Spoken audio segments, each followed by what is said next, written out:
जय श्री कृष्ण सभी को।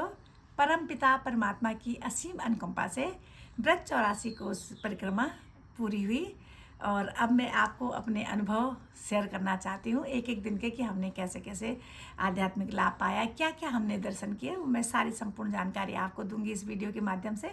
इससे पहले मैं अपनी उन सहेली को धन्यवाद देना चाहती हूँ जिन्होंने इस परिक्रमा के बारे में मुझको बताया कि हम जा रहे हैं, क्या आप आना चाहती हैं। तो ईश्वर की कृपा है, थोड़ा बहुत धर्म ग्रंथों में रुचि होने लगी है, शायद भगवान ने प्ले ग्रुप में एडमिशन कर दिया है। तो पढ़ रखा था इसके बारे में, तो इसलिए एकदम से मन हो गया।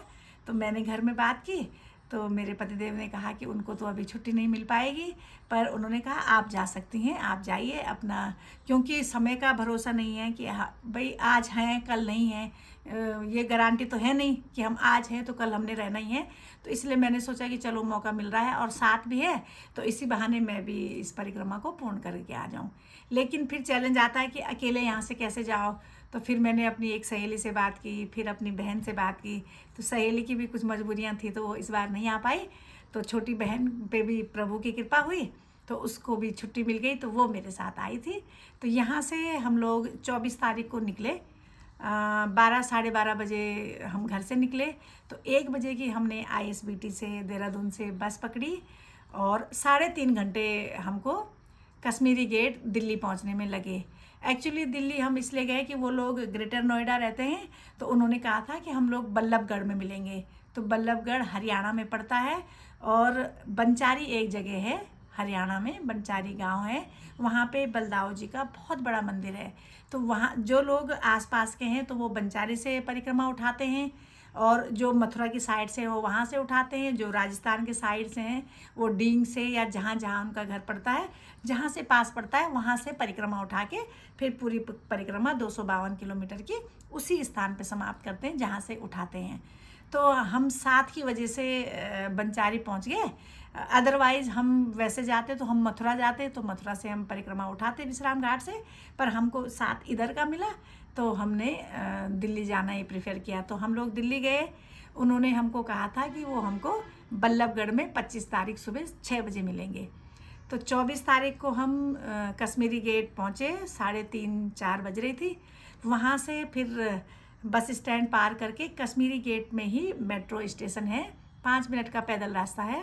तो मेट्रो स्टेशन से हमने फिर राजा नाहर सिंह गढ़ बल्लभगढ़ के लिए हमने मेट्रो पकड़ी। लास्ट स्टेशन है बल्लभगढ़ का हरियाणा में। तो हम लोग 1.5 घंटे की मेट्रो पकड़ के बल्लभगढ़ पहुंच गए। तब तक शाम की 6:30 के आसपास टाइम हो गया था। बीच में थोड़ी देर हमने विश्राम किया था तो चलते चलते 6:30 बज गई। उसके बाद हम दोनों बहनों ने वहाँ पे एक होटल लिया और रात्रि विश्राम वहीं किया। सुबह 4 बजे उठे, नहा धो के तैयार होके, तब तक हमारी उन फ्रेंड का फ़ोन भी आ गया था। वो लोग भी ग्रेटर नोएडा से 3 सहेलियाँ बल्लभगढ़ पहुँच चुकी थी और वो हमारा इंतज़ार कर रही थी नीचे। एक स्थान उन्होंने बताया था तो वहाँ पे हम लोग भी 6 बजे तैयार हो गए, नहा धो के हम भी पहुँच गए। तो वो लोग ऑलरेडी हमारा इंतज़ार कर रहे थे तो हम उनसे मिले, 3 वो मिले थे, 2 हम यहाँ से गए, 5 हो गए। और एक उनकी जान पहचान में कोई थी जिन्होंने पहले भी ये 84 कोस परिक्रमा कर रखी थी, तो उनका हमने इंतज़ार किया और 10 मिनट में वो भी आ गई। तो वहाँ से बल्लभगढ़ से हम लोगों ने फिर एक ऑटो बुक किया और लगभग 1-1.25 घंटे बाद हम बंचारी, जहाँ बलदाऊ जी का बहुत भव्य दिव्य मंदिर है, बहुत आध्यात्मिक एनर्जी वहाँ पे है, तो बंचारी के लिए हमने ऑटो बुक किया और हम 8:30 बजे करीबन बंचारी पहुँच चुके थे। और वहाँ पर कुछ और लोग जो दिल्ली के अलग अलग जगहों से आए थे तो वो डायरेक्ट बंचारी गाड़ी बुक करके बंचारी में पहुँच चुके थे। तो हम लोग सारे मंदिर में मिले तो 13 लोग हम हो चुके थे मंदिर में। तो वहाँ पर पहुँचने के बाद पूजा अर्चना करने के बाद भगवान से परमिशन लेके, बलदाऊ जी महाराज से परमिशन लेते हुए हमने वहाँ से अपनी व्रत 84 कोस यात्रा स्टार्ट की बंचारी से। तो थोड़ा सा आगे बढ़ के फिर हमने वहीं बंचारी में ही सबसे पहले नाश्ता किया। तो हम दोनों तो देहरादून से गए थे तो हम तो कुछ ले जा नहीं पाए, पर वो लोग अपने अपने घरों से आए थे। रात 2 बजे 3 बजे उठ के उन लोगों ने नाश्ता बनाया था, तो उन लोगों के साथ ही उन्हीं का नाश्ता हमने भी किया। तो उन लोगों का बहुत बहुत धन्यवाद। इस वीडियो के माध्यम से मैं उनको धन्यवाद देना चाहती हूँ कि उन्होंने हमारा भी ध्यान रखा। तो वहाँ नाश्ता करने के बाद अब मैं आपको एक एक गांव बताऊंगी कि ये एक पर्ची है जिसमें 95 गांव हैं कि जिन जिन गाँव में से होते हुए ये परिक्रमा निकली। तो सबसे पहले दाऊजी मंदिर बंचारी से हमने परिक्रमा स्टार्ट की। बंचारी से डकोरा 3 किलोमीटर है, तो 3 किलोमीटर चलने के बाद फिर डकोरा से हम मरौली पहुँचे 2 किलोमीटर और 5 किलोमीटर परिक्रमा हमने स्टार्ट कर दी थी। तो मरौली 5 किलोमीटर पहुँचने के बाद तब तक 10:30 पौने 11 हो चुकी थी सुबह की। तो बहुत तेज़ धूप हो गई थी, सभी लोग थक रहे थे। तो फिर हमने वहीं मरौली गांव में एक ग्रामवासी के घर में शरण ली।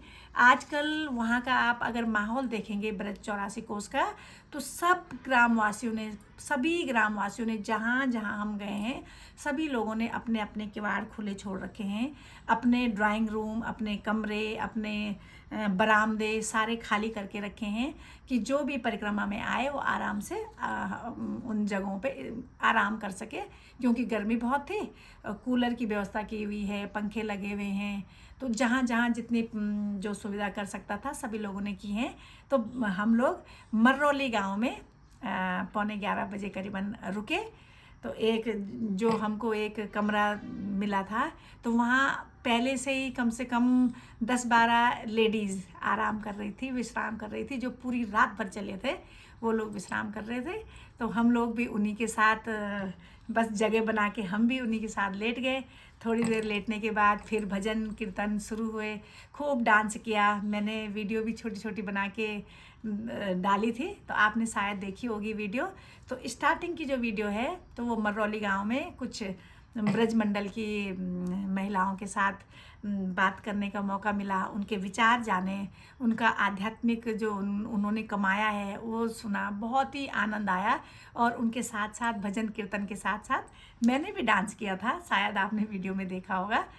तो फिर हम वहाँ 10:30 पौने 11 से 3 बजे तक हमने वहाँ विश्राम किया, और 3:30 बजे तक सब लोग तैयार हो गए कि आगे बढ़ना है, क्योंकि एक ही जगह पे लंबा विश्राम नहीं कर सकते। और दिन में विश्राम करना इसलिए आवश्यक था क्योंकि बहुत तेज़ गर्मी थी, बहुत बाहर तो लू बरस रही थी, इसलिए बाहर निकल नहीं पा रहे थे।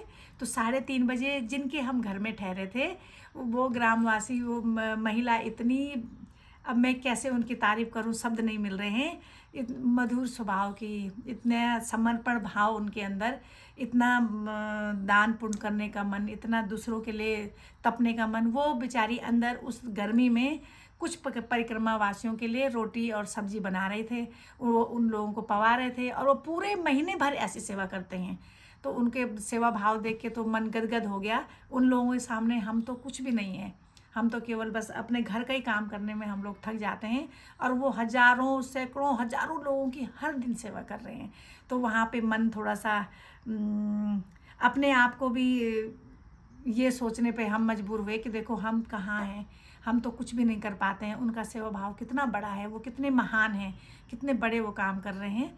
तो उसके बाद उन्होंने हमको भी बिना चाय पिए हुए नहीं जाने दिया। 3:30 बजे उन्होंने हमको चाय पिलाई, और हम मतलब 3 से 3:30 तक हमने चाय पी और तैयारी की चलने की, और 3:30 बजे हम वहाँ से फिर निकल गए 25 तारीख को। तो मरौली से निकलने के बाद हम पहुँचे खाम्बी गांव में, 4 किलोमीटर है। खाम्बी से हम लीखी पहुँचे 5 किलोमीटर आगे। लीखी से हम हसनपुर पहुँचे 3 किलोमीटर और आगे। तो इस दौरान चलते चलते 13 लोगों का जो हमारा झुंड था वो आपस में बिछुड़ गया, क्योंकि इतने पब्लिक चल रही है, इतने परिक्रमावासी चल रहे हैं कि आगे पीछे होना स्वाभाविक था। फिर सबकी गति अलग अलग होती है, कोई थोड़ा तीव्र चलता है, कोई मध्यम चलता है, और कोई बहुत स्लो चलता है। उसी दिन किसी किसी के पैर में हल्के फुल्के छाले भी आने लगे। तो फिर हम लोग आगे पीछे हो गए, और मैं, मेरी बहन और हमारे साथ एक ग्रेटर नोएडा की और सखी थे, तो हम लोग आगे निकल गए। तो जो हमारे साथ के और लोग थे वो 10 लोग हमसे पीछे रह गए, और हम तीनों काफ़ी आगे निकल गए। तो रात को ये लोग तो जो 10 छूट गए थे, हम आगे हमसे पीछे रह गए। ये लोग हसनपुर में रुक गए थे और मैं, मेरी बहन और एक लेडी और जो ग्रेटर नोएडा से हमारी सखी बनी है वो हमारे साथ थी। और हम चलते चलते हसनपुर से फिर हम 4 किलोमीटर और आगे यमुना जी नदी के पास पहुँचे। यमुना जी को पार करके हम, ये हरियाणा है यमुना जी तक, और यमुना जी को पार करके यूपी स्टार्ट हो जाता है, उत्तर प्रदेश। और हम उत्तर प्रदेश में प्रवेश कर गए मारव ग्राम में। मारव ग्राम है और वहाँ पे महर्षि मार्कंडेय जी का आश्रम मंदिर है, बहुत भव्य मंदिर है।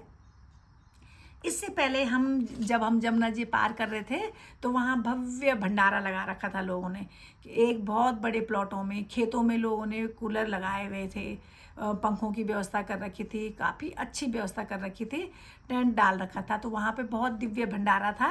तो वहाँ हम लोगों को, वो लोग इतने सेवा भाव से भंडारा देते हैं, इतना करते हैं, मतलब परिक्रमावासी तो उनके सामने कुछ भी, मतलब जो परिक्रमा कर रहे हैं वो तो उनके सामने कुछ भी नहीं है। वो तो 24 घंटे इतनी सेवा कर रहे हैं।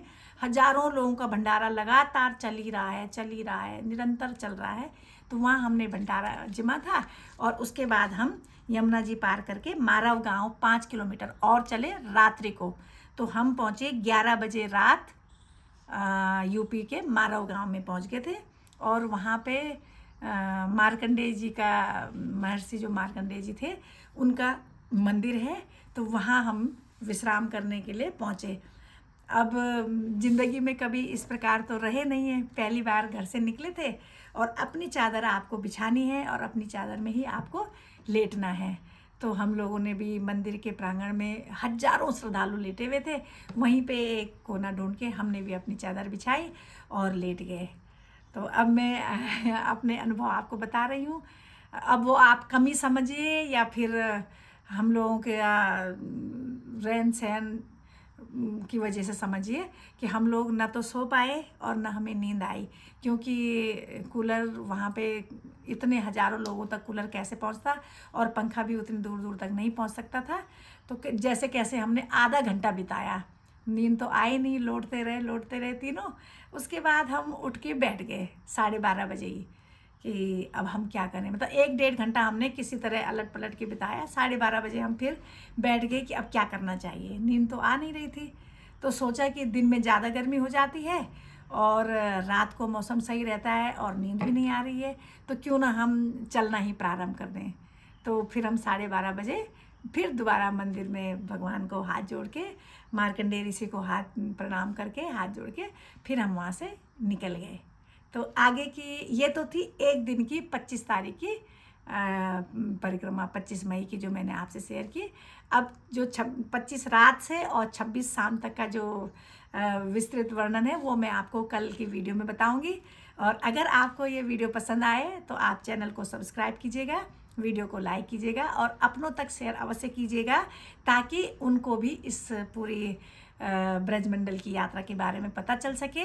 मेरा ये वीडियो बनाने का ये मतलब नहीं है कि मैं आप लोगों को ज़बरदस्ती कहूँ कि आप मुझको सब्सक्राइब करो या देखो, वो आपकी इच्छा पे डिपेंड करता है। अगर आप आध्यात्म में रुचि रखते हैं तो आप अवश्य इस वीडियो को आगे पहुँचाइएगा और देखिएगा।